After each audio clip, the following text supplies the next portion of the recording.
Welcome to the Comic History Guys comic book review. Today we're going to take a look at Guardians of the Galaxy, Galaxy's Most Wanted, #1.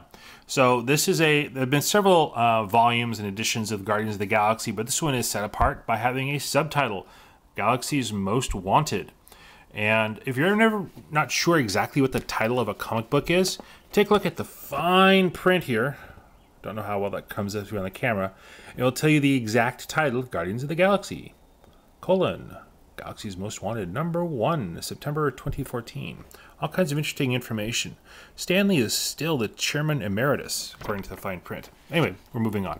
So this is number 001 on the cover. Again, if you look at the fine print, it says just plain old #1. So there might be at least 100 of these down the road. I doubt that, but we'll see. $3.99 book. It's for all ages. And of course we have an anthropomorphized raccoon. So obviously they want children to look at this, or younger readers anyway. And so on the cover we have Rocket Raccoon. We have Groot. And in the movie, Groot voiced by Vin Diesel. I'm looking forward to that. So on our little credits page here we have Guardians of the Galaxy, Galaxy's Most Wanted, featuring Rocket Raccoon and Groot. I like that.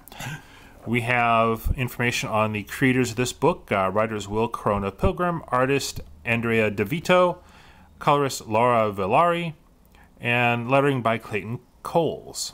So, one thing I find a little bit interesting here, I've never seen this before, is they also give credit to the Marvel Studios honchos, VP Production and Development, Jonathan Schwartz, Production Development, Jeremy Latchman, and President Kevin Feige. So, Kevin is often quoted talking about the different Marvel movies. So this is an obvious tie-in with the movie. Movie comes out August 1st. We will be looking at that when that comes out and reviewing it. So opening it up here, and again, we'll try and avoid any major spoilers. I don't think there really are any major significant ones in this, but this is an introductory piece for Groot and Rocket Raccoon. Just like Legendary Star-Lord #1, which we reviewed also, is an introduction for Star-Lord for people who are not necessarily familiar. So art is good. It's not great. It's not bad. It's good. It works for this comic book. The storyline, again, is an introductory piece, so it's not epic or classic, but it works for what it is. So we have Rocket Raccoon. We learn what they're doing. They're in space, the hub spaceport Parmatar. And we see all kinds of aliens. One thing I've noticed in the Guardians of the Galaxy books, it's like Star Wars, which is very intentional, I believe. It's like Star Wars in that there's all kinds of aliens, and they don't really look at each other as being different, other than the fact they're different personalities. So it could be walking down the streets of Seattle or LA or New York with different diverse populations and cultures, and that's kind of how they go here. No one seems to notice there's a raccoon walking around talking, carrying stuff. So Groot is a big walking plant.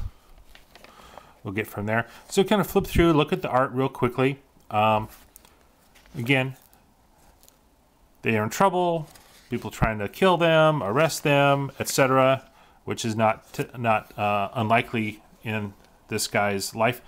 Rocket Raccoon, he likes big guns. It's kind of fun watching him blow stuff up. I'm looking forward to his character in the movie. So Groot, Raccoon, again, one judge I make of the art is how well do the emotions and the facial expressions work here. You can pretty much tell without reading anything or knowing the story that Rocket Raccoon is mad. He's unhappy. And Groot, I think, looks concerned. I think it's harder to give a plant emotions. But anyway, moving on. Don't want to give too much stuff away. See? Aliens. Oh, a human-looking guy. Just because they look human doesn't mean they are. Oh, and of course Groot's famous line is, "I am Groot." That's all he says, but it means different things how he says it. I think we can assume he's unhappy. He's rescuing his buddy, who looks relieved. So, one thing I did not expect in this book, it's a thick book. I picked it up, took out his bag and board, and realized, hey, this is a heavy book. That's not bad for $3.99. So, this is the original story here, the first half. Second half, literally, here's the staple center. It's a reprint of an old Thor comic. The Mighty Thor, number 314, back in the days when comics were 50 cents. Wow. And they had the Comics Code Authority. If you're not familiar with that, that's a little thing here. Basically says this is not about perversion and drugs and sex. Like you sign, so we don't have that anymore. All right. So, what on earth is Thor doing in the back of a Guardians of the Galaxy book? Well, it not introduces, but it shows off Drax the Destroyer, the green fellow here, with the thing on his face. And it shows Moondragon, who's associated with both the Avengers and with Guardians of the Galaxy and other iterations.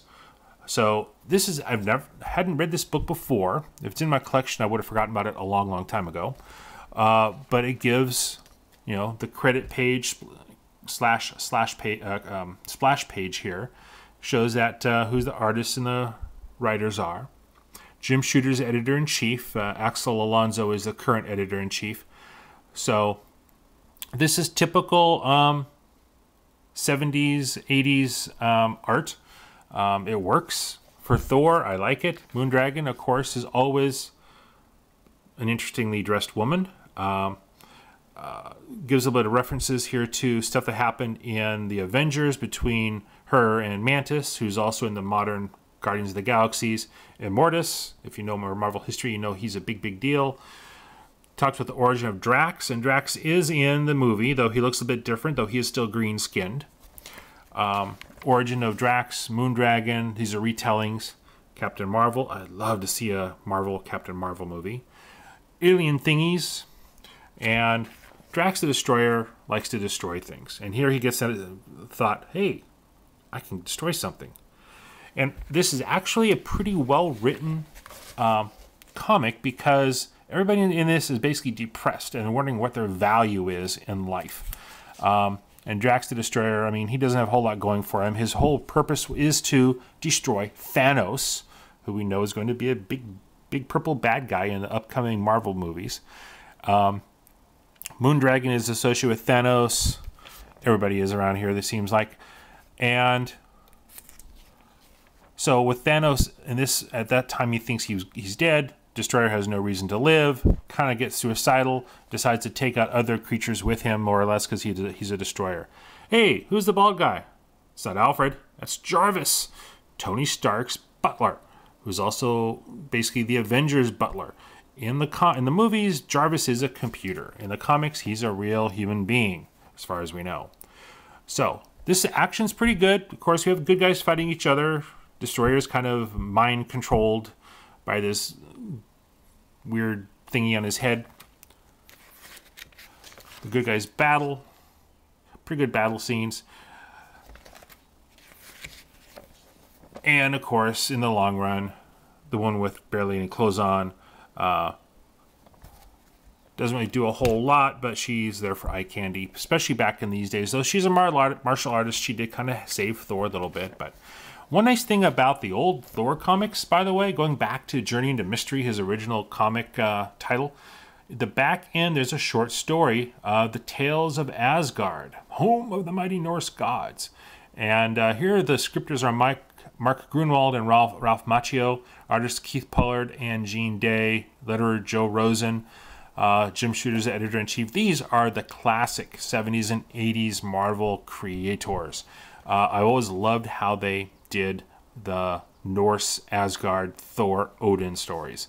So this is a nice little piece here. It picks up where another story left off in the previous Thor issue, obviously, between Hela, who is the Norse personification of death. And we see death, by the way, in the latest Wolverine comic book. We also reviewed that. I'd love to see if there's an actual connection between the two death characters. Odin, looking regal, all purplish, lavenderish. Hela, green. I love the colors in these old comics. So, and again, she's wearing a mask covering half her face, and even if she wasn't crying, we might be able to tell she's a little bit unhappy. So, here we go. Good comic book all around. For $3.99, we get basically 3 stories, or 2.5. The last one had nothing to do with the Guardians of the Galaxy, but that's okay as part of the Thor. I'm glad they didn't take that out.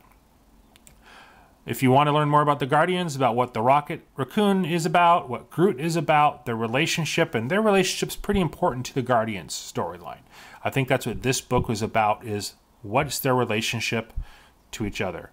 And yeah, this is kid-friendly, so, you know, nothing weird there. So, here we go. Good book. Decent art. Frankly, I like the art of the Tales of Asgard story better, but I'm old. Get this book. It's worth reading, and we'll see what happens in the next issue. And again, when the movie comes out, we will be reviewing that as well.